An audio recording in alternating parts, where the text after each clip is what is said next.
Already অনেক বড় বড় কথা বলে ফেলছে। এত বড় কিছু নাই। আমি বক্তব্য খুব বেশি বড় করবো না আজকে।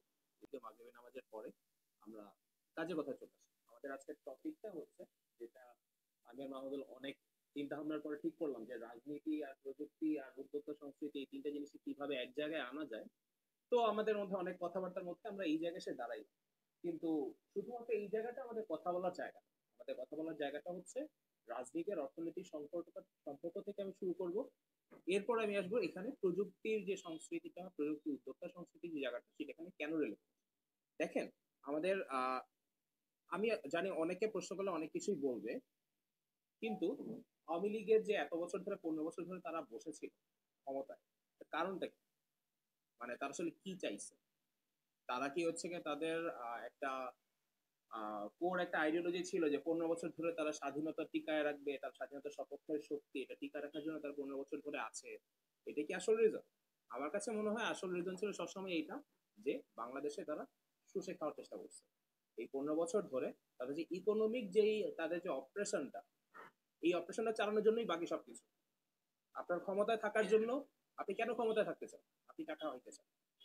মানে আওয়ামী লীগ দাবি করে তারা একটা আইডিওলজিক্যাল দল, কিন্তু আদতে তারা কোনো আইডিওলজি ওইভাবে তারা নিজেদের অন্তরে বিশ্বাস করে না। তাদের একমাত্র আইডিওলজি ছিল যে তারা খাইছে। খাওয়ার জন্য যদি তাদেরকে যখন যেই সাইডকে যেভাবে ম্যানেজ করা দরকার সেভাবে তারা ম্যানেজ করছে। এবং তাদের সেলিং পয়েন্ট যে দুটো ছিল, একটা ছিল মুক্তিযুদ্ধের সপক্ষের শক্তি, একমাত্র তারা, যে হচ্ছে গিয়ে এই সেকুলারিজমের রক্ষক, তারপর লিবারালিজমের রক্ষক, যে সংস্কৃতির রক্ষক, এগুলো হচ্ছে তারা একমাত্র, যেটা একটা ভুয়া কথা। আর সেকেন্ড হচ্ছে তারা দেশের উন্নতি করে দিয়ে যাচ্ছে, এটা ছিল তাদের সবচেয়ে বড় সেলিং পয়েন্ট, যে বাংলাদেশের অনেক বিশাল বিশাল উন্নতি তারা করে দিয়ে গেছে। প্রধানমন্ত্রী শেখ, এক্স প্রধানমন্ত্রী শেখ হাসিনা, তাদের যত নির্বাচনী প্রচারণা হয়েছে তারা সবকিছুতে কি বলছে? পদ্মা সেতু, মেট্রো রেল, কর্ণফুলী টানেল, এরকম উন্নতি উন্নতি। যে তার ছেলে হচ্ছে গুগল বানাই দিয়ে গেছে, তার আমলেই বাংলাদেশের মানুষ মোবাইল ব্যবহার করা শুরু করছে, এইসব কিছু। তো এই যে মানুষ যে হাসিনা বা তাদের বিরুদ্ধে নেমে আসলো রাস্তায়, এটা একটা বড় রিজন হচ্ছে কি এই দুইটা ন্যারেটিভ ভেঙে গেছে গত 2 বছর ধরে। এই ন্যারেটিভটা খুব আস্তে আস্তে ভেঙে গেছে। সেটা আমাদের বিরোধী দলগুলার যোগ্যতার কারণে, নাকি সাধারণ কিছু মানুষজনের চেষ্টার কারণে, সেটা একটা হিস্টোরিক্যাল ফিলোসফির আলাপ। আজকে আমরা ফিলোসফির আলাপে যাব। আমরা যা দেখার চেষ্টা করব যে আমরা যে ফাইনালি যে একটা নতুন শুরুর একটা জায়গা পাইলাম, সেই জায়গাটাকে আসলে আমাদের কিভাবে ইউটিলাইজ করা যায়। সেই ইউটিলাইজ করতে গেলে আমাদের দেখতে হবে যে আমাদের আপাতত যে উদ্যোক্তা সংস্কৃতি আছে, আমাদের কি উদ্যোক্তা সংস্কৃতি বলে কিছু আছে আদৌ? আমার মনে হয় না। আপনারা লাস্ট কখন শুনছেন যে আপনাদের পরিচিত কোন একটা জায়গা থেকে কেউ একজন নতুন কিছু একটা শুরু করে সে একটা সফল উদ্যোক্তা হয়ে উঠছে? সে একটা $1 মিলিয়ন একটা কোম্পানি দিছে, অথবা তার আস্তে আস্তে সে 3 বছর, 4 বছর, 5 বছরের জার্নি করে একটা বড় জায়গায় যেতে পারছে। তো তাহলে উন্নতিটা কোন জায়গায় হইলো? কোনো উন্নতি হয় না। আমাদের এই যে আপনাকে পদ্মা সেতু দেখানো হইলো, আপনাকে মেট্রো রেল দেখানো হইলো, আপনাকে রূপপুর দেখানো হইলো, এগুলোর মাঝখান দিয়ে চলছে একটা কারসাজি, টাকা মারার কারসাজি। সহজ একটা বিষয় বলি, আমাদের এখানে তো অনেক কাজগুলো হচ্ছে ঋণ নিয়ে। পদ্মা সেতু তো প্রথমে ঋণ নেওয়ার কথা ছিল, সেগুলোর মধ্যে হচ্ছে গিয়ে যখন দুর্নীতির অভিযোগ আসলো, তারা নিজের ইন্টারনাল ঋণ নিয়ে চলবে গেল। মেট্রো রেল, আপনারা কি এইটা জানেন যে মেট্রো রেলের মধ্যে পার কিলোমিটার যে খরচটা, বাংলাদেশের মেট্রো রেলের যে খরচটা, দুনিয়ার আর কোথাও এই খরচ নাই। সামহাও বাংলাদেশের জমির দাম কি সবচেয়ে বেশি, নাকি বাংলাদেশের ইঞ্জিনিয়ারদের দাম সবচেয়ে বেশি? কিসের দাম সবচেয়ে বেশি, যেটার কারণে বাংলাদেশের যে পার কিলোমিটার মেট্রো রেলের খরচ, সেটা দুনিয়ার যে কোনো মেট্রো রেলের চাইতে বেশি? কারণ হচ্ছে টাকা খাওয়া। এই যে করাপশনের জায়গাটা, সেই করাপশন, আর কিছু না। তো এই যে আমাদের এখানে এই যে অবস্থাটা, এই টাকা খাওয়ার সংস্কৃতিটা, এটার মাঝখানে অ্যাটলিস্ট কিছুটা উন্নতি হইলে তো। অনেকে এভাবেই বলছে যে বিভিন্ন সময় আওয়ামী লীগকে জাস্টিফাই করার সময়, যে ঠিক আছে দুর্নীতি হয়েছে, কিন্তু অ্যাটলিস্ট কিছুটা উন্নতি তো হয়েছে। উন্নতি কি আসলেই হয়েছে? আপনাদের পদ্মা সেতু হয়েছে, মেট্রো রেল হয়েছে, রূপপুর হয়েছে, কিন্তু এগুলা বানানোর মতো কোনো ক্যাপাবল কোম্পানি বা ক্যাপাবল এন্টিটি বাংলাদেশে তৈরি হয় না। বিদেশিদের কাছ থেকে আপনি ঋণ নিছেন, বিদেশিরাই সেই আর টাকাটা নিয়ে আপনার কাজ করে দিয়ে গেছে। আপনার হাতে আছে একটা পদ্মা সেতু, আর হাতে আছে হচ্ছে কি আপনার $3 বিলিয়ন $4 বিলিয়ন ঋণ। আপনি যখন মেট্রো রেল নিয়ে কাজ করেন, মেট্রো রেল নিয়ে কাজ করছেন, সেটা কারা বানাই দিয়ে গেছে? ওটা কোনো বাংলাদেশি কোম্পানি বানাইছে? চাইনিজ ডেট ট্র্যাপ বলে একটা জিনিস আছে। জিনিসটা হচ্ছে চায়নার হচ্ছে আপনাকে টাকা দিবে, টাকা দেওয়ার পরে আপনাকে সে দিল $2 বিলিয়ন। এরপর তার হচ্ছে আপনার একটা প্রজেক্ট বানাই দিবে, আপনি সেটার জন্য একটা ব্রিজ, কালভার, এয়ারপোর্ট, কোন একটা জন্য আপনি টাকাটা নিছেন বা ডলারটা নিছেন। এরপর যেটা হইলো, তাদের আন্ডার দ্য টেবিল একটা কন্ট্রাক্ট বা কোনো একটা সিস্টেম এমন থাকে যে চাইনিজ একটা কোম্পানি এসেই বানাই দিয়ে যাবে আপনার। আলটিমেটলি যেটা হলো, আপনি ওর কাছ থেকে $2 বিলিয়ন পাইলেন, তারপর সেই ডলারটা আপনি আবার $2 বিলিয়ন চাইনিজ কোম্পানিকেই দিলেন, সেই ডলারটা আবার তার দেশেই ফেরত চলে গেল, মাঝখানে আপনি একটা এয়ারপোর্ট নিয়ে বসে আছেন আর $2 বিলিয়ন ঋণ নিয়ে বসে আছেন। বাংলাদেশে এক্স্যাক্টলি এটাই হয়েছে।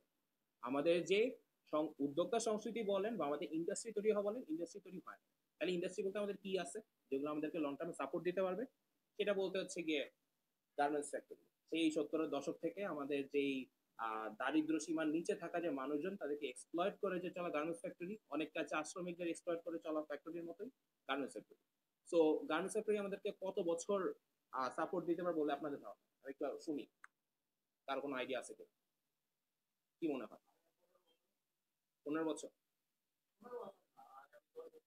10 বছর? আচ্ছা, আমার প্রেডিকশন হচ্ছে গার্মেন্টস সেক্টর আমাদেরকে ম্যাক্সিমাম 5 থেকে 6 বছর সাপোর্ট দিতে পারবে, ম্যাক্সিমাম 5 থেকে 6 বছর। এর কারণ হচ্ছে আমাদের এখানে গার্মেন্টস এর যেই আমাদের যে উন্নয়নের গল্পটা সেল করা হয় যে আমরা গার্মেন্টস এর উপরে দাঁড়ায় আছি, আমাদের প্রচুর এই রেভিনিউ আসে, আমরা সেল করি। বাংলাদেশের যে গার্মেন্টস ফ্যাক্টরি যে ইন্ডাস্ট্রি জায়গাটা, এটা একটা গ্লোরিফাইড অ্যাসেম্বলি লাইন। বুঝায় বলি, যে গার্মেন্টসের যে ফ্যাক্টরিগুলো বানানো হয়, সেই ফ্যাক্টরিগুলোর জন্য যে আপনার সেলাই করার যে মেশিনটা কি বাংলাদেশে বানানো হয়? না, বাংলাদেশের ওই মেশিন বানানো হয় না। মেশিন বানানোর ক্যাপাসিটি আছে কিনা সেটা ডিফারেন্ট প্রশ্ন, কিন্তু প্রথম জায়গা হচ্ছে মেশিনটা বাংলাদেশে বানানো না। সুতাগুলো কি বাংলাদেশে বানানো? সেইটাও না। আপনার যেই ব্র্যান্ডের হয়ে সেল হবে, বড় বড় কোম্পানি যারা, ভোগ, ওদের হয়ে সেল হবে, ওই কোম্পানিগুলো কি বাংলাদেশের? না। বাংলাদেশের কি আছে? ওই সবকিছু আসবে কোনো মতে অ্যাসেম্বলি লাইনের মধ্যে একটা চিপ লেবার আছে, সেটার মাধ্যমে এটা চলে যাবে। তো বাংলাদেশে কেন আসতেছে এটা? কারণ এই অ্যাসেম্বলি লাইনের যে হিউম্যান জায়গাটা, সেই জায়গাটাতে বাংলাদেশের মধ্যে সবচেয়ে কম খরচ এটা করা যায়। এতই কম খরচে যে হচ্ছে কি এই মানুষজন গুলাকে এত কম টাকা দিয়েও এই গার্মেন্টস ফ্যাক্টরির মালিকরা হচ্ছে কি কোটি কোটি টাকা কামায় ফেলতে পারে, এতটাই প্রফিট মার্জিন তারা রাখে। কিন্তু এতদিন পর্যন্ত বিজনেসটা কেন আসছে এখানে? একটাই রিজন, এইটার কোনো চিপ অল্টারনেটিভ তৈরি হয়। এই মুহূর্তে আমার ব্যাকগ্রাউন্ড হচ্ছে কম্পিউটার সায়েন্সে, আপনাকে আমি এই আন্ডারস্ট্যান্ডিংটা দিই, রোবোটিক্স যেই মুহূর্তে ক্যাচ আপ করতে পারবে এই অ্যাসেম্বলি লাইনটাকে, যখনই রোবোটিক্স রিপ্লেস করতে পারবে, গার্মেন্টস ফ্যাক্টরি আর বাংলাদেশে কোনো সেন্স মেক করবে না। যেই মুহূর্তে এটা সেন্স মেক করবে যে অন্য কোনো দেশে যেখানে একসাথে এই সেলাই মেশিনও আছে, সেলাই মেশিন কে তৈরি করে? চায়না, তাইওয়ান, কেন কোনো টেকনিক্যাল প্রোডাক্ট তৈরি করে। তাদের দেশে সেলাই মেশিন আছে, তাদের চিপ লেবারটা নাই। চিপ লেবারটাকে আপনি যদি রোবোটিক্স দিয়ে রিপ্লেস করে ফেলেন, বাংলাদেশে এসে তাদের কোনো দরকার আছে? এই সব কিছু বাংলাদেশে উড়াই নিয়ে এসে এখানে একটা অ্যাসেম্বলি করে করে নিয়ে যাও, গার্মেন্টসের উপর আপনার ট্রান্সফার করার কোনো উপায় নেই। প্রবাসী শ্রমিকদের কথা আসি, আমাদের সবচেয়ে বড় সাপোর্ট যারা দিচ্ছেন, যেটা যাদের কারণে সামহাও হাসিনা এবং আওয়ামী লীগের এত চুরি চামারির পরও সামহাও দেশের ইকোনমি কলাপস করে, আমার ধারণা ছিল কলাপস করবে, কলাপস করে নাই সামহাও। তার একমাত্র রিজন আমি যেটা পাইছি সেটা হচ্ছে আমাদের প্রবাসী শ্রমিকদের পাঠানো রেভিনিউ, যে ডলারটা তারা পাঠায় বিভিন্ন দেশ থেকে, সেইটা সেটা কয়দিন থাকবে? আবার একটা প্রেডিকশন শুনুন, প্রবাসী শ্রমিকদের পাঠানো যে রেভিনিউ সেটা কয়দিন থাকবে?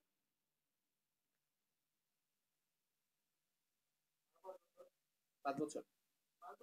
আসলে কেউ কি খেয়াল করছেন যে প্রবাসী শ্রমিকদের যাওয়ার রেটটা কমে আসতেছে? ওমান, সৌদি আরব, এরা কমে আসতেছে। কেন কমে আসতেছে? খুবই টেকনিক্যাল একটা আনসার আছে।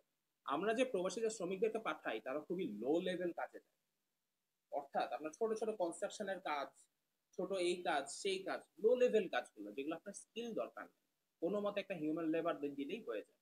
এবং আপনার ওই কাতারের যে বিশ্বকাপ হইলো, সেই বিশ্বকাপের সময় সবচেয়ে রেকর্ড সংখ্যক বাংলাদেশি শ্রমিকরা গেছে, অনেকে মারাও গেছে, তাদের কোনো সেফটি ইকুইপমেন্ট ছিল না, সেগুলো আলাদা আলাদা আলাদা। আমরা হচ্ছে দেশের উন্নতির জন্য একটু লাশটা সহ্য করতে পারি, করলাম। কিন্তু এই যে যখন এদেরকে আমি ছোট ছোট কাজের জন্য নিচ্ছি, এদেরকে এই কাতারের এখানে ছোট একটা কনস্ট্রাকশনের কাজ, সৌদি আরব এখানে কনস্ট্রাকশনের কাজ, ওমান এখানে কনস্ট্রাকশনের কাজ, এই কনস্ট্রাকশনের কাজগুলো চিপ লেবার গুলো কতদিন আর সাধারণ মানুষের হাতে থাকবে? অলরেডি তো রোবোটিক্স বিভিন্ন জায়গাগুলোতে রিপ্লেস করা শুরু হয়ে গেছে। তো আমাদের কি কোনো স্কিলড ওয়ার্কফোর্স আছে যাদের কোনো রিকোয়ারমেন্ট আছে? কিচ্ছু নাই, নাথিং। প্রবাসী শ্রমিকদের যেই মুহূর্তে তাদের রেলেভেন্সটা কমে যাবে, যখন তাদের বাইরে যাওয়ার রেটটা কমে আসবে, একদিকে আপনার রেভিনিউ আসা কমে যাবে, নাই।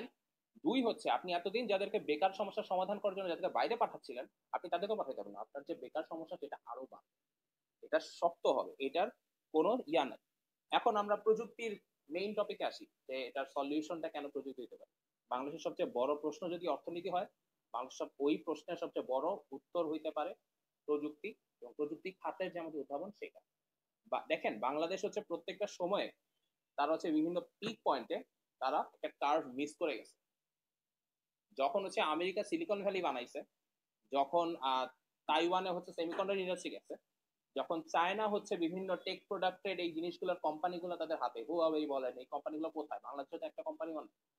বহির্বিশ্বে আপনার সিটকম গুলাতে, বিভিন্ন কমেডি শো গুলাতে বাংলাদেশকে চিনে একটা ভাবে যে চিপ চাইল্ড লেবার আর গার্মেন্টস লেবার এখানে থাকে। দেখছি বাংলাদেশের কোনো পরিচয় নেই। সাকিব আল হাসান ক্রিকেট খেলা কি এটাই জানা না। সাকিব আল হাসানের দিয়ে চেনা তো দূরের কথা, ওই অপরাধীটা দিয়ে। তো তাহলে বাংলাদেশে চিনে এগুলো দিয়ে আমরা কি করতে পারি? আমাদের কি করার আছে? আমাদের একটু আগে আমার যে আগের বক্তা তিনি বলে গেছেন যে আমাদের ইন্ডিয়া থেকে, এই যে ইন্ডিয়ার যে প্রভাবটা আমাদের সাংস্কৃতিক বলেন সবকিছু, এটা তো বাজে দিকটা অবশ্যই আছে। কিন্তু এই একই জায়গায় আমরা কি করতে পারি বা সম্ভাবনা কি আছে সেটা আমরা ইন্ডিয়ার দিকে তাকালে বুঝতে পারবো। বাংলাদেশের বর্তমানে রিজার্ভে কত ডলার আছে? কত বিলিয়ন ডলার আছে? 13 বিলিয়ন ডলার। আমি হচ্ছে গিয়ে ইন্ডিয়ার বিজনেসের কথাটা বলি। ইন্ডিয়ার হচ্ছে খালি সফটওয়্যার ইন্ডাস্ট্রিতেই সম্ভবত কত বিলিয়ন ডলার? 200 বিলিয়ন ডলার শুধু সফটওয়্যার ইন্ডাস্ট্রি তাদের রেভিনিউ। তাদের একটা কোম্পানি ইনফোসিস, শুধু একটা কোম্পানি, সেই কোম্পানিটার ইয়ারলি রেভিনিউ হচ্ছে কি আপনার 6 থেকে 10 বিলিয়ন ডলার এরকম, শুধু একটা কোম্পানি। আর এই রেভিনিউটা কি দেশের বাইরে চলে আছে? ইন্ডিয়াতেই আসতেছে। তো ইন্ডিয়াতে মোদি থাকুক বা বিজেপি থাকুক বা কংগ্রেস থাকুক, ইন্ডিয়াতে কিন্তু সমস্যার অভাব নাই। ইন্ডিয়াতে কিন্তু কিছুটা বাংলাদেশের মতো, বাংলাদেশে শেখ হাসিনা যেভাবে চালাইছে মোদিও কিন্তু কিছুটা সেভাবে অপারেট করে। কিন্তু ইন্ডিয়ার ইকোনমির বাজে অবস্থা কেন এখনো এতটা হচ্ছে না? কারণ ওদের কাছে একটা পলিসি আছে, পলিসি হচ্ছে ইন্ডিয়া ফার্স্ট। বিজেপি বলেন, কংগ্রেস বলেন, তাদের কাছে পলিসিটা কি? India first. বাংলাদেশের আমি মনে করি, আমার অনেকে গালি দিবে, আমি মনে করি বাংলাদেশের এক্সিস্টিং যত পলিটিক্যাল পার্টি আছে তাদের কারো কাছেই বাংলাদেশ ফার্স্ট না, কারো কাছে না। যদি আওয়ামী লীগের কাছে বাংলাদেশ ফার্স্ট হইতো, সারা বিশ্ব যখন কয়লা থেকে সরে যাচ্ছে, যখন বাংলাদেশ হচ্ছে গিয়ে এই ক্লাইমেটের করাপশন বা ক্লাইমেটের যেই বাজে ইফেক্ট সেগুলোর কারণে বাংলাদেশ যখন হচ্ছে গিয়ে বাইরে থেকে ভিক্ষা চেয়ে ফান্ড নিয়ে আসতেছে, এই পরিবেশ দূষণের কথাবার্তা বলে, গ্লোবাল ওয়ার্মিং এর কথাবার্তা বলে, একই সময় বাংলাদেশ হচ্ছে গিয়ে এই কম এফিসিয়েন্সির পুরাপুরি ন্যাশনাল ইন্টারেস্টের এগেইনস্টে গিয়ে আদানির সাথে কয়লার চুক্তি করে না। আদানি পাওয়ারের সাথে চুক্তিটা শুধুমাত্র একটা কারণেই হয়েছে, কারণ হচ্ছে আদানি মোদির মানি দেয়। আদানিকে টাকা দেওয়া মানে মোদিকে টাকা দেওয়া। সেই 2014-15 সালের দিকে এসে সেই চুক্তিটা হয়েছে। যদি আওয়ামী লীগের পলিসি এটা হইতো যে বাংলাদেশ ফার্স্ট, এই চুক্তিটা কখনো হয় না। তো আমাদের এই যে আমরা একটা সুযোগ পাইলাম, once in a lifetime history, সেই once in a lifetime হিস্টোরিতে এসে আমাদের যে পলিসিটা হইতে পারে, বিজনেস বলেন বা ইন্ডাস্ট্রি বলেন, এটা হবে হচ্ছে বাংলাদেশ ফার্স্ট। আমি আরো কিছু ছোট ছোট উদাহরণ দিই যেই জায়গাগুলো আমরা এখন করতে পারবো না। যেমন ধর মাইক্রোসফট, মাইক্রোসফটের যে অপারেটিং সিস্টেম বা গুগলের যে সার্চ ইঞ্জিন, এত বড় বড় কোম্পানি, আপনি কি এখন নতুন একটা মাইক্রোসফট বানানোর চেষ্টা করে কোনো লাভ আছে? আপনি এখানে ঢুকতে পারবেন? আপনার ওই জার্নিটা হচ্ছে কি, ওরা 20 বছর ধরে জার্নি করে আসছে, আপনি 1 বছর সেটা করতে পারবেন না। আপনার ইমার্জেন্সি 4 বছরের মধ্যে আসছে। আপনি 3 বছরের মধ্যে কোথাও মাইক্রোসফটের সাথে কম্পেয়ার করবেন? পিক্সেলের সাথে কম্পেয়ার, গুগলের সাথে কম্পেয়ার করবেন, অ্যাপেলের সাথে কম্পেয়ার করবেন? আপনি বড় বড় এক একটা কোম্পানির সাথেই পারবেন না, দেশের সাথে ফাইট করা তো দূরের কথা। তাইলে আপনার কি পিক করতে হবে? আপনার পিক করতে হবে এমন কিছু একটা যেটা আপনি পারবেন, যেটা আপনার জন্য পসিবল। আমাদের কি আছে এখন? প্রচুর শিক্ষিত বেকার আছে। আমি কোনো ডিপার্টমেন্টের নাম না বলে বলি, এই ঢাকা ইউনিভার্সিটি, যেটা টেকনিক্যালি বাংলাদেশের সবচেয়ে বেস্ট ইউনিভার্সিটি বলা হয়, এইখান থেকেই সবচেয়ে বেশি বিসিএস এর চাকরি দিতে চায়। বিসিএস এর তো কেন? আমি 4 বছর ধরে একটা জিনিসে পড়াশোনা করলাম, আমার যদি এই জিনিসটা ভালো লাগে, যদি ওই জায়গায় চাকরির ফিল থাকে এবং সেটা যদি ভালো হয়, আমি কেন বিসিএস এ যাব? কি দরকার আছে? এখানে কোনো ডিপার্টমেন্টের নাম শুনে আমি আবার বলি যে কিছু ডিপার্টমেন্ট আছে যেখানে 200টা 300টা করে স্টুডেন্ট নেওয়া হয় প্রত্যেক বছরে, কোনো ইউটিলিটি নেই। বাংলাদেশে বাইরের দেশের কান্ট্রিগুলোতে ইন্ডাস্ট্রি আর একাডেমিয়ার একটা কানেকশন থাকে। কানেকশনটা হচ্ছে এইটা যে আপনার ইন্ডাস্ট্রি যেই জিনিসটা লাগবে, এই যে আমরা স্টুডেন্টদেরকে যে আমরা জনগণের টাকায় পড়াচ্ছি, কারণটা কি? এদিকে একটা মানে ওয়েলফেয়ারের জন্য যে আমরা কতগুলা জনগণের ট্যাক্সের টাকা আমরা এত পার্সেন্ট ট্যাক্সের টাকা খরচ করে আমরা স্টুডেন্টদেরকে একটু যারা যারা একটু ভর্তি পরীক্ষা ভালো করে তাদেরকে সার্টিফিকেট নেওয়ার একটা সুযোগ করে দিব। এটা কি পারপোজ? এটা পারপোজ না। উচ্চশিক্ষায় এই সরকার যেই সুবিধাটা দেয়, যে পেমেন্টটা করে, এটা পারপোজ একটাই, পারপোজটা হচ্ছে এই যে এখানে শিক্ষাটার জন্য যে খরচটা করলো সেটা একটা আউটপুট আসা। আউটপুটটা কি হিসেবে আসতে পারে? স্কিলড ওয়ার্কফোর্স তৈরি হইতে পারে, অথবা এখান থেকে এমন কিছু রিসার্চ বা পেটেন্ট বা এমন কিছু বের হয়ে আসে যেটা আমার দেশের ইকোনমি অথবা অন্যান্য জায়গায় আমাকে ভূমিকা রাখবে। ঢাকা ইউনিভার্সিটি আন্দোলন বাদে কোনো ভূমিকা রাখতে পারছে গত 15-20 বছরে? একটা প্যাটেন্ট আছে ভালো কোনো যেটা দিয়ে হচ্ছে গিয়ে কোনো বড় কোম্পানি দাঁড়ায় গেছে যারা হচ্ছে গিয়ে দেশের বাইরে থেকে টাকা ইনকাম করবে? নাই, কোনো উপযোগিতা নাই। কিছু কিছু ডিপার্টমেন্ট হয়তো তাদের থেকে এমন কিছু তারা নিজের নিজের ফাংশন করছে, কিন্তু সেটা হচ্ছে খুবই মানে exception can not be example, exception গুলো এক্সাম্পল হইতে পারে না। তো আমাদের ইন্ডাস্ট্রি আর একাডেমির মধ্যে কানেকশন বাড়াইতে হবে। আমাদের যে বড় বড় কোম্পানিগুলো আছে সেই কোম্পানিগুলো টার্গেট দেশে এক্সিস্টিং যারা যারা আছে, এরা কি কখনো কাউকে কখনো ইনোভেট করতে দেখছেন? উন্নতি, ইনোভেট, নতুন নতুন একটা প্রোডাক্ট বানায় ফেলছে না। এই তারা যেটা করবে, দেশের বাইরে কোক আছে, ইয়ে আছে, পেপসি আছে, ওটা দেখে দেখো মোজো বানাইছে, ফ্রেশ কোলা বানাইছে, এগুলো ওদের আইডিয়া হচ্ছে এই পর্যন্ত। এইদিকে দেশের বাইরে বড় বড় কোম্পানিগুলো এক একটা ইউনিভার্সিটিতে যে হচ্ছে তারা ইনভেস্ট করে বড় বড় ল্যাব বানায়, তারা যখন থেকে পেটেন্ট বের করে নেয় একটা পুরো বাজার তৈরি করে ফেলতেছে। আমাদের এখানে বড় কোম্পানিদের সেগুলো নিয়ে কোনো মাথা ব্যথা নাই, কারণ বড় কোম্পানিগুলো কখনো মাথা ব্যথা করতে হয় নাই, কারণ তারা রাজনৈতিক দলগুলোর সাথে একটা আন্ডারস্ট্যান্ডিং পৌঁছায় গেছে। গত গভর্নমেন্টের সময় আমরা দেখছি বসুন্ধরা বলেন, এস আলম বলেন, তার প্রচুর সুযোগ সুবিধা দিচ্ছে। এস আলম বসুন্ধরার কন্ট্রিবিউশন কি হয়? কন্ট্রিবিউশন আছে? তারা যে এক্সপোর্ট ইম্পোর্টে যে মেইন কাজগুলো করে সবচেয়ে বড় জায়গাগুলো, এগুলো কি তারা না থাকলে হইতো না? হইতো, বরঞ্চ আরো কম্পিটিশন বাড়তো। সামিটের কথা বলি, সামিটের মালিক মানে সামিটের সবচেয়ে মেইন ম্যান কে? আজিজুর রহমান, আজিজ খান। আপনি কি এটা জানেন যে সিঙ্গাপুরের সবচেয়ে টপ যে 50টা ধনী লোকের তালিকা সেখানে আজিজ খান আছে? কথা হচ্ছে সামিট যদি পুরা বিজনেসটা বাংলাদেশে হয়, আজিজ খান সিঙ্গাপুরে কেন ধনী হয়ে যেতেছে? সিঙ্গাপুরে কেন সে ধনী হয়ে গেল? টাকাটা কোন দিক দিয়ে যাচ্ছে? বসুন্ধরার আনভির দেশের বাইরে হচ্ছে কি আপনার ডলার পাচার করার কোনো লিগাল কোনো ওয়ে থাকার কথা না, কিন্তু সে এমন কিছু দেশে সে আর তার ওয়াইফ তারা হচ্ছে গিয়ে পাসপোর্ট কিনছে, বা পাসপোর্ট বলতে নাগরিকত্ব কিনছে, যেখানে আপনার ওই স্পেশাল পাসপোর্ট পাইতে হলে আপনাকে $10 মিলিয়ন ইনভেস্টমেন্ট থাকতে হবে ওই দেশে। স্পেশাল পাসপোর্ট $10 মিলিয়ন ওই দেশে কিভাবে গেল? তো আমাদের দেশে যে বড় কোম্পানিগুলা, এদের কোনো কখনোই টার্গেট ছিল না যে তারা নতুন কিছু করবে। কারণ আপনার দেশে 20 কোটি জনগণ আছে, 20 কোটি জনগণের জন্য যদি আপনি নর্মাল ছোটখাটো জিনিসপত্র ইম্পোর্ট করেন, আপনার রেভিনিউ চলে আসবে। And at the same time ওই এক্সপোর্ট ইম্পোর্টের বিজনেসের মাঝখান দিয়ে ওভার ইনভয়েসিং, আন্ডার ইনভয়েসিং করে আপনি দেশে বেড়ে অনেক ডলার পাঠিয়ে দিতে পারবেন। আপনার আর দেশের ভিতরে কিছু রাখার দরকার নেই। বেশিরভাগ কোম্পানির যে মালিক তাদের টাকা পয়সা সব দেশের বাইরে। বেক্সিমকোর যে হচ্ছে কি একটা বিলাসবহুল একটা বিয়ে হইলো, সেটা বাংলাদেশের মিডিয়া কোনোভাবে ক্যাপচার করে নাই, সেটা হচ্ছে কোথায়? দেশের বাইরে, প্যারিসের কোন জায়গায় জানো, ওই শহরের মধ্যে সবচেয়ে দামি যে বিয়েটা সেটা হয়েছে ওদের। মিনওয়াইল বেক্সিমকো আপনার কাছে ওষুধের দাম রাখতেছে না। একটা ইন্টারেস্টিং ইনফরমেশন দিই ওষুধের দামের ব্যাপারে, এটাও প্রযুক্তির ক্ষেত্রে কানেক্টেড।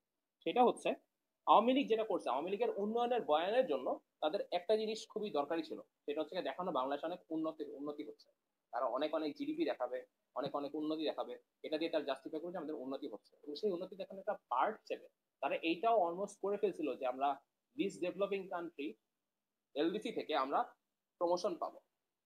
খুবই বাজে একটা চিন্তা। মানে আপনার যেই প্রমোশনটা হবে সেটা কারণে কি হারাবেন সেটাই আমি বলতেছি এখন। Bangladesh, as a least developed country, benefits from an exemption under the World Trade Organization's Agreement on Trade-related aspects of intellectual property rights (TRIPS). This exemption allows LDCs, including Bangladesh, to manufacture and sell generic versions of patented medicines without paying for patent rights. সোজা বাংলায় বললে, ইউরোপে আর আমেরিকায় যে ওষুধের যে বিশাল দাম, আপনি একটু গুগল করলেই দেখবেন যে অনেক ওষুধের দাম অনেক, সেই ওষুধটা বাংলাদেশে আপনি অনেক কম দামে পাবেন। সেই কম দামে পাওয়া ওষুধটা যেটা আপনার আরো কমে পাওয়ার কথা, সেইটা আপনার কাছে বেশি দাম লাগতেছে বেক্সিমকো আর এই কোম্পানিগুলো।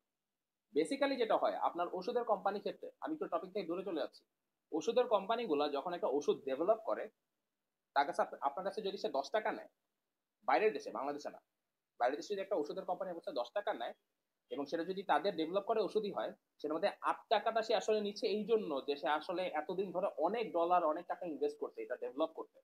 সেইটার খরচ হিসেবে সে নেক্সট 20 বা 30 বছর ধরে প্যাটেন্টের পার্ট হিসেবে 8 বা 9 টাকা নেয়। তার আসলে 1 টাকা হচ্ছে তার প্রোডাকশন খরচ, আর 8 টাকা হচ্ছে তার জন্য ডেভেলপমেন্ট খরচ। তো এই যে 8 টাকা ডেভেলপমেন্ট খরচটা বাইরের দেশগুলোতে নেয় 10 টাকার ওষুধে, বাংলাদেশে আপনাকে এই 10 টাকাটা দিতে হয় না। এই যে লিস্ট ডেভেলপিং কান্ট্রি এটা হওয়ার কারণে আপনি যে কিছু এক্সেমশন পাইছেন, সুবিধা পাইছেন, সেটার কারণে আপনি টাকাটা দিতে হয় না। এইটার পরেও যেখানে ভ্যাকসিন আসলে 1 টাকা খরচ করেই পাইতেছে, বা বাংলাদেশের সব এই ফার্মাসিউটিক্যাল কোম্পানিগুলো 1 টাকা খরচ করে তার ওষুধটা বানাইতে পারতেছে, তাদের কোনো প্যাটেন্টের টাকা দিতে হচ্ছে না। এরপর সে আপনার কাছে ওষুধটা 5 টাকায় বিক্রি করতেছে। সেই 4 টাকা হচ্ছে তার নিজের পকেট, তার কোনো R&D খরচ নেই, কিচ্ছু না। বাংলাদেশের এই ফার্মাসিউটিক্যাল কোম্পানিগুলো নিজেদের কোনো ডেভেলপমেন্ট থাকে না, নাথিং। তো এই যে আপনার বেক্সিমকো, এই বড় বড় কোম্পানিগুলা এই সরকারের সাথে আতাত করে যে একটা ইন্ডাস্ট্রি গুলো মনোপোলাইজ করে ফেলতো। এই যে সামিট খান, আজিজ খান, সামিট খান মানে কি? এই যে সামিট গ্রুপ, যে সামিট কমিউনিকেশন, আপনার বিদ্যুতের জায়গা, ইন্টারনেটের জায়গা, প্রত্যেকটা জায়গায় মনোপোলাইজ করে ফেললো। এগুলোর কারণ কি? কেন হইতে পারছে বলে? কারণ আমাদের কাছে গভর্নমেন্টে যে পাওয়ার গুলা ছিল, they were easy to corrupt. Sheikh Hasina 15 বছর ধরে দেশটাকে করাপ্ট বা প্রত্যেকটা ইনস্টিটিউট করাপ্ট করা খুব ইজি বানায় ফেলছেন। আমরা এটাতে ইউজ টু যে আমাদের মন্ত্রীর কোনো বন্ধু থাকলে সে হচ্ছে 100 কোটি টাকার প্রজেক্ট গুলো পাবে, 1000 কোটি টাকার প্রজেক্ট গুলো পাবে, এবং তার থ্রুতেই আপনার সবকিছু করতে হবে। আইসিটি মিনিস্ট্রি বলেন, সেখানে এটুআই বলেন, এই প্রজেক্ট সেই প্রজেক্ট, প্রত্যেকটা কিছু হয়েছে জয়ের হাত ধরে। এবং আপনার সমস্ত কিছু ওখানে এত বাজে অবস্থা যে আপনার এখানে মানে খাওয়া খাওয়াই এত হইছে। আমার যদি মনে পড়ে কয়েক বছর আগে ধর্ম মন্ত্রণালয় সম্ভবত একটা ছোট একটা অ্যাপ বানাইছিল যে ছুটিগুলো কবে, সেই একটা খরচ হচ্ছে কি আপনার কত কোটি টাকা দেখাইছে। এই অ্যাপগুলো আমাদের ফার্স্ট ইয়ার মানে আমাদের ডিপার্টমেন্টের ফার্স্ট ইয়ারের পোলাপান হচ্ছে কি একদিনে বানায় ফেলতে পারে। এবং তারা এর চাইতে অনেক কমপ্লিকেটেড জিনিসপত্র বানায় তাদের হচ্ছে কি ছোটখাটো প্রজেক্টের পার্ট হিসেবে, তাদেরকে পরীক্ষার নাম্বার পাইতে হবে সেটা পার্ট হিসেবে। মিন ওয়াইল আপনার ধর্ম মন্ত্রণালয়ের ওই জায়গায় এগুলো হচ্ছে। তো আপনার কাছে ক্যাপাবল মানুষ যে নাই তা না, ক্যাপাবল মানুষ আছে, দেশে অনেক ক্যাপাবল মানুষ আছে। তারা দেশের বাইরে চলে যেতে বাধ্য হয় যখন তারা দেশে কোনো সুযোগ সুবিধা পায় না, তারা চলে যেতে বাধ্য হয়। তো আপনাকে যে ইন্ডাস্ট্রিগুলো ধরতে হবে সেগুলোর মধ্যে সবচেয়ে ওপেন কি আছে? আপনি কি কোনো ওই সাউথ কোরিয়া বা ওদের মতো আপনি নতুন করে কালচারাল এলিমেন্ট সেল করতে পারবেন বাইরে এক্সটার্নাল গভর্নমেন্টের কাছে বা বাইরের মানুষের কাছে? আপনার কাছে কি বিটিএস ওগুলোর মতো কালচারাল এখন তৈরি হবে যে আপনার ইন্ডাস্ট্রি আছে ওগুলো ভিত্তি করে চলবে? যদি করতে চান অনেক বছরের কাজ, ততদিন পর্যন্ত বাংলাদেশ টিকে থাকবে কিনা তেমন গ্যারান্টি নেই। আপনার কাজ হচ্ছে প্রায়োরিটি ঠিক করে বের করা। এই সামনে 5 বছর পরে যে আমাদের ক্রাইসিস আসতেছে, আপনাকে ওয়ার্স্ট কেসের জন্য প্রিপেয়ার করতে হবে। সেই 5 বছর ক্রাইসিস জন্য আপনাকে প্রিপেয়ার করে আপনাকে এখনই এনশিওর করতে হবে যে বাংলাদেশের গার্মেন্টস এবং প্রবাসী শ্রমিকদের যে আয়, এটার পরে বাংলাদেশের কোনো অল্টারনেটিভ আছে। যদি আপনি নিশ্চিত করতে না পারেন, আসল ক্রাইসিস শেখ হাসিনার সময় আপনি দেখেন, আসলে দেখবেন তখন যে এই মুহূর্তে আমাদের গার্মেন্টস আর প্রবাসী শ্রমিকদের আয়টা যখন বুক টুকরে পড়বে। আমি এটা মনে করি যে শেখ হাসিনার আওয়ামী লীগ সবচেয়ে তাদের নিজেদের জন্য সবচেয়ে বড় ফ্যাটাল ফ্ল যে কাজটা করছে, সেটা হচ্ছে তারা ইকোনমিটা ঠিক রাখতে পারে। অনেক ক্ষেত্রে এই 20 কোটি মানুষের দেশে তারা কিন্তু অনেক কন্ট্রোলে রাখছিল দেশ। আমরা যতই দুর্নীতি সমালোচনা করি, যতই তাদের অপারেশন গুলো সমালোচনা করি, তারা যদি খাবার দাবারের দামও একটু কমায় রাখতে পারতো, সাধারণ মানুষ এত রেগে থাকতো না। অভ্যুত্থানের সময় এটা কি হয়েছে? এটা বিপ্লব হয় না। কিভাবে হয়েছে? এটা ডিসেন্ট্রালাইজ একটা আন্দোলন হয়েছে, সেখানে সবাই রাস্তায় নেমে আসছে, সবাই সরকারের উপর খেপা। আমরা খেপা কারণ হচ্ছে গিয়ে অনেকদিন ধরে হচ্ছে গিয়ে সমস্ত কিছু তারা কুক্ষিগত করে ফেলছে, এতগুলো দুর্নীতি, মানুষের এতগুলা কোনো মানবাধিকার কোনো মও নাই দেশে। আর এদিকে সাধারণ মানুষ কেন খেপা ছিল অনেকে? তারা কিন্তু এত অনেকে তত্ত্ব তত্ত্ব বুঝে না। এই যে যে রিক্সাওয়ালা মামা যে আমাদেরকে আহতদেরকে রিক্সা করে নিয়ে গেল, সেই পক্ষটা কেন নিছে? সে জানে সেই দেশে ভালো না। করোনার সময় যখন হচ্ছে গিয়ে এই বেক্সিমকো আর এই কোম্পানিগুলোর মালিকরা দেশের বাইরে গিয়ে বসে আছে, অথবা তারা এই বিশাল বিশাল পার্টি দিচ্ছে, এত বড় পার্টি, এতগুলো পার্টি দিচ্ছে, দেশের মধ্যে খাওয়ার অভাবে একটা কৃষক আত্মহত্যা করছে। তো আপনার ইকোনমির অবস্থা অনেক বাজে। আমি সবচেয়ে বড় ক্রাইসিস হিসেবে এটাকেই দেখি, আপনার ইকোনমি। এবং ইকোনমি সলিউশন হিসেবে আপনাকে টেকের দিকে যাইতে হবে, এটা আমার ধারণা। অন্য কেউ এসে অন্য কোনো ফিল্ডের লোক এসে বলবে, সে বলবে আসলে না, অন্য কোনো ফিল্ডে যেতে হবে। আর টেকের দিকে আপনাকে কেন যেতে হবে বা কেন আপনার জন্য এটা সবচেয়ে ভালো জায়গা, কারণ আপনার হাতে একটা শিক্ষিত বেকার জনগোষ্ঠী আছে, সেটাকে আপনি ইউটিলাইজ করতে হবে। আপনার হাতে আপনার দেশে কোনো জায়গা নেই, খালি জায়গা নেই। আপনার দেশে খালি জায়গা নাই যে আপনি কৃষির মাধ্যমে কিছু একটা করবেন। ইউক্রেন যেটা করে, ইউক্রেন রাশিয়ার যুদ্ধের সময় যেটা হয়েছে, ওই সাপ্লাই চেন কাট অফ হওয়ার পরে সব জায়গায় খাবারের দাম বেড়ে গেছে, কারণ সবাই ইউক্রেন থেকে খাবার আসছে। তো ইউক্রেনের একটা ওই জায়গাটা আছে।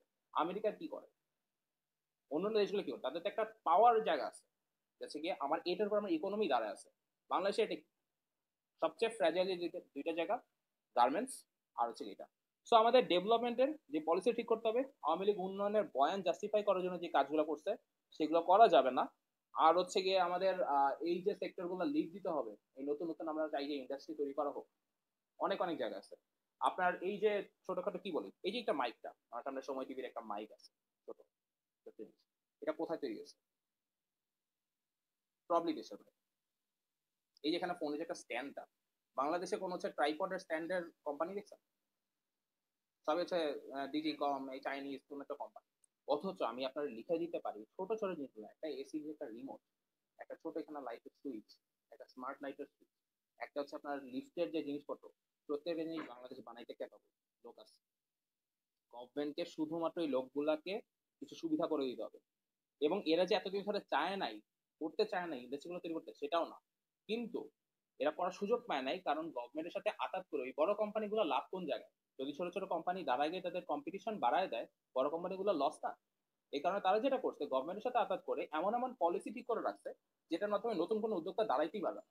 আমার কাছে এসে একজন নতুন উদ্যোক্তা বললেন যে ছোট একটা স্টার্ট আপ দেওয়ার জন্য, নতুন একটা ইন্ডাস্ট্রি, সেখানে যে ইকুইপমেন্ট গুলো তাকে আনতে হবে, সেই ইকুইপমেন্ট আনার যে লাইসেন্সটা ইম্পোর্ট করার জন্য যেটা তার আনতেই হবে, সেটা লাইসেন্স 70 থেকে 80 লাখ টাকা লাইসেন্সের দাম। তার টোটাল মূলধন হচ্ছে 10 লাখ টাকা, সে লাইসেন্স দাম 70 লাখ টাকা দিয়ে কিভাবে বিজনেস করবে? এই বিভিন্ন জায়গায় এত ক্লেভারলি কিছু পলিসি সেট আপ করা হয়েছে, জাস্ট হচ্ছে গিয়ে এই কম্পিটিশন ঠেকানোর জন্য।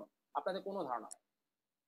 এগুলাকে ঠিক করতে গেলে আমাদের এমন একটা পলিটিক্স লাগবে, এমন একটা পলিটিক্যাল পার্টি লাগবে, এবং এমন একটা গভর্নমেন্ট লাগবে যাদের প্রায়োরিটি ফার্স্ট হচ্ছে বাংলাদেশ, তাদের নিজেদের পকেটটাতে ফার্স্ট প্রায়োরিটি না। বুঝা গেছে? আবার বলি, প্রায়োরিটি হচ্ছে বাংলাদেশ ফার্স্ট।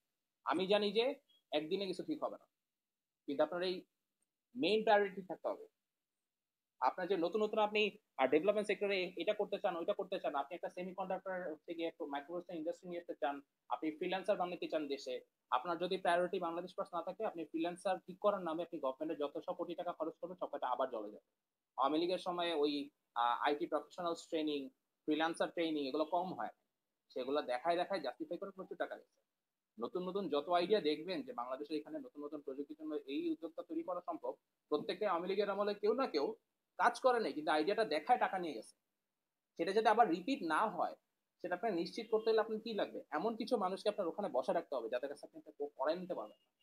এমন কোন একটা মিনিস্টার লাগবে, যে মিনিস্টারের বন্ধু হওয়ার কারণে কেউ 100 কোটি টাকা ওই মিনিস্টারকে দিয়ে 1000 কোটি টাকার ইন্ডাস্ট্রি মনোপোলাইজ করতে পারবে না।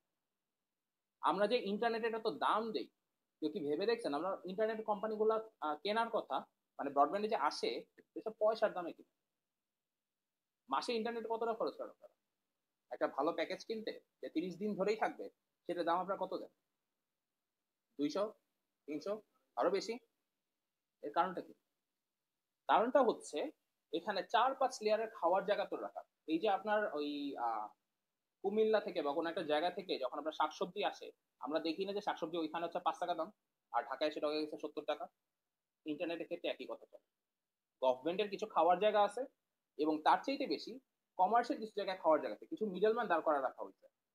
বেশিরভাগ দেশে এরকম হয় না যে আপনার ইন্টারনেটে যে কোম্পানি আপনার কাছে ইন্টারনেট বিক্রি করবে, সে হচ্ছে গিয়ে আবার একটা এই কোম্পানির কাছ থেকে ও কিনবে, তারপর এর কাছ থেকে ও নিবে, তারপর কাছ থেকে কিনবে। প্রত্যেকটা যতগুলো আপনি লেয়ার বাড়াবেন, প্রত্যেকটা জায়গায় আপনার প্রফিটের মার্জিন হাই করবে, আপনার তো টাকা পয়সা নিচ্ছে।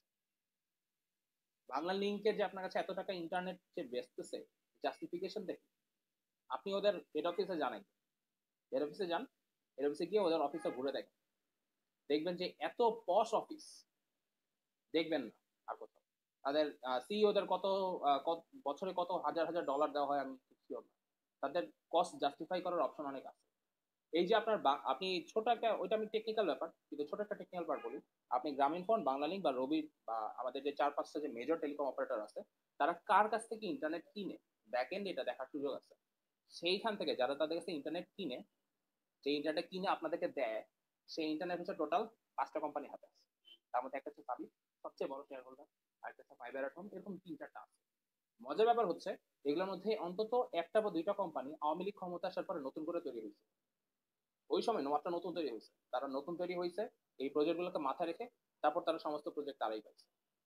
আপনি যে দেশের ওই দূরে কোথাও গিয়ে, আপনি যে গ্রামে গিয়ে যে আপনি ইন্টারনেট পান না, সেটা যে হয় নাই, সেখানে যে কোনো কম্পিটিশন তৈরি হয় নাই, আপনি যে ওপেন রাখতে পারেন না ফিল্ডে, ওপেন রাখলে কি হয়? কম্পিটিশন হয়, কম্পিটিশন হলে প্রোডাক্টের দাম কম।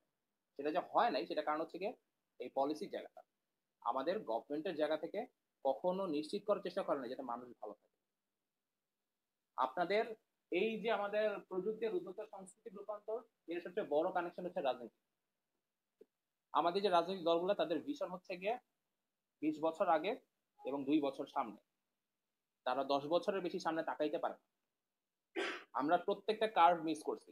জাপান, আমার মনে হয় বাংলাদেশে যখন বাংলাদেশ এখনো টিকে আছে, এটা কারণ হচ্ছে একটা খুবই ফ্যাকচুয়াল একটা জায়গা আছে, সেটা হচ্ছে বাংলাদেশে এখন ইয়াং পপুলেশনের জায়গা হচ্ছে একটা পিক। বাংলাদেশের সবচেয়ে বেশি পার্সেন্টেজ যদি দেখেন, সবচেয়ে বেশি ইয়াং মানুষ।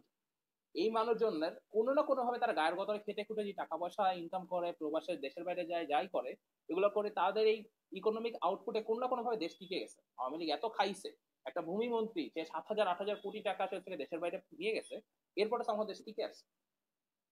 এসালাম এত হাজার হাজার কোটি টাকা নিয়ে গেছে, বসুন্ধরা এত টাকা নিয়ে গেছে, তারপর আপনার প্রত্যেকটা ব্যাংক খালি গেছে, এরপরে এখন ইকোনমিক কলাপসে হয় না। এটা কারণ হচ্ছে আপনার ইকোনমিক আউটপুটটা আপনার ইয়াং জেনারেশন গুলো আপনাকে যে দিচ্ছে এখন, এটা কিন্তু সামনে 20 বছর পরে বা 10 বছর পরে থাকবে না। জাপান এই ক্রাইসিসটা ফেস করছে, তাদের কোনো ইয়াং পপুলেশন খুব একটা নেই, তাদের এখন ওল্ড এবং হচ্ছে কি আপনার এক্সট্রিমলি ওল্ড এই পপুলেশনটার হার এখন সবচেয়ে বেশি, এবং তাদের ইয়াং যে ইকোনমিক আউটপুট যারা সবচেয়ে বেশি দেয়, ওই পপুলেশনও কমে গেছে। তো বাংলাদেশের এই ইকোনমিক যে এই কার্ভটা, সেই কার্ভটা থাকতে থাকতে আমাদেরকে ইউটিলাইজ করতে হবে। ইউটিলাইজ করার জন্য আমাদের যে ইন্ডাস্ট্রিগুলো ডেভেলপ করা, সেগুলো করতে হবে। সেটা করতে গিয়ে আমাদের বসতে হবে যে এখানে যারা যারা কাজ করতে চায়, যারা কাজ করে, তাদের সাথে বসে আইডেন্টিফাই করতে হবে যে ওই যে একটা লাইসেন্স নিতে তার 80 থেকে 90 লাখ টাকা কোনো না কোনো তাহলে কেউ একজন করে রাখছে, সেটা আইডেন্টিফাই করে সেটা চেঞ্জ করতে হবে। চেঞ্জ না করে রাখলে নতুন ইন্ডাস্ট্রি দাঁড়াবে না। নতুন ইন্ডাস্ট্রি না দাঁড়াইলে আপনি এখানে বসে রাজনীতি, সংস্কৃতি, তারপর হচ্ছে ভূ রাজনীতি নিয়ে যত কথাই বলেন, আপনার যদি দেশের রিজার্ভে যদি কোনো ডলার না থাকে, আপনি যদি খাবার ইম্পোর্ট করতে না পারেন, আপনার দেশ নাই। সাধারণ মানুষ, আপনি যত ভালো মানুষই হন, সাধারণ মানুষ যদি দেখে যে তার খাবার ভাতের কেজি হচ্ছে 120 টাকা হয়ে গেছে, আপনার সে ভাতের সাথে ডিম কিনতে পারতেছে না, মাংস কিনতে পারতেছে না, কিছুই কিনতে পারতেছে না, দেশ থাকবে না। আমাদের সবচেয়ে বড় প্রায়োরিটি ইকোনমি। আমি এটা বারবার বলে যাচ্ছি, সবচেয়ে বড় প্রায়োরিটি হচ্ছে ইকোনমি। আর ইকোনমি সবচেয়ে বড় প্রায়োরিটির জায়গাটা হইতে পারে প্রযুক্তি। আরো অনেক জায়গা আছে, এটা হচ্ছে গিয়ে সবচেয়ে মেইন। এটা আমি একটা ছোট দুই একটা পয়েন্ট বলে আমি শেষ করে দিই আজকের মতো।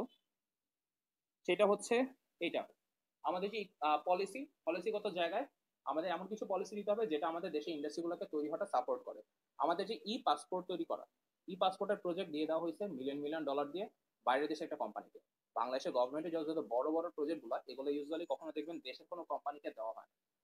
সেটার একটা রিজন তারা দেখায় যে দেশের কোম্পানি ক্যাপাবল না, দেশের কোম্পানি দুর্নীতি করে। কিন্তু দুর্নীতিটা আবার তারা নিজেরাই করে। দেশের বাইরের কোম্পানিগুলো যেটা হয়, তাদের কোনো কোনো কষ্ট করতে হয় না, এবং দুই, আন্ডার দ্য টেবিল অনেক ডিল ইজিলি করে ফেলা যায়। দেশের ভিতরে আপনি দুর্নীতি করলে এটা ডিটেক্ট করে ফেলাটা একটু ইজি, কিন্তু আপনি একটা জার্মান কোম্পানির আপনি কাজটা দিয়ে ফেললেন, আর আপনি ইন্টারনালি কোন একটা সাইটে তাকে আপনি বাইরের দেশে একটা ডিল করে ফেললেন, সেটা ট্র্যাক করা খুবই টাফ। সো এই যে আপনার যেই প্রজেক্ট গুলা, যে মেগা প্রজেক্ট বলেন, সেগুলোর মাধ্যমে যে আমাদের একটা কোম্পানি ইন্ডাস্ট্রি গুলা দাঁড়ানোর কথা, সেগুলো দাঁড়াইতে গেলে আমাদের যেটা করতে হবে, আমাদের দেশীয় কোম্পানিগুলোকে কাজ দিতে হবে। দেশীয় কোম্পানিগুলোকে কাজ দিতে হইলে বা তাদের ক্যাপাবিলিটি বিল করতে হলে, তাদের ক্যাপাবিলিটি যেভাবে বিল করা যায়, তাদের বিল হইতে হলে কি কি লাগবে, তাদের কোন পারমিশন গুলো লাগবে, তাদের কোন ইনসেন্টিভ লাগবে, তাদের কোন ভাবে সহায়তা লাগবে, এটা প্রায়োরিটি দিয়ে আমাদের ঠিক করতে হবে। গভর্নমেন্টকে ঠিক করতে হবে, সেটা ইন্ডিয়ান গভর্নমেন্ট হোক, নেক্সট পলিটিক্যাল গভর্নমেন্ট হোক, যেটাই হোক। আমাদের এই জায়গাগুলো আমরা যদি ঠিক করতে না পারি, আমরা আবার ক্রাইসিসে পড়বো, এবং সেটা হচ্ছে গিয়ে নেক্সট ক্রাইসিস আমরা 15 বছর সময় পাবো না। নেক্সট ক্রাইসিস আমাদের 5 বছরের মধ্যে আসবে। তো এইটা বলেই আমি আজকের মতো আমাদের কথা শেষ করছি। অসংখ্য ধন্যবাদ আমাকে ইনভাইট করার জন্য।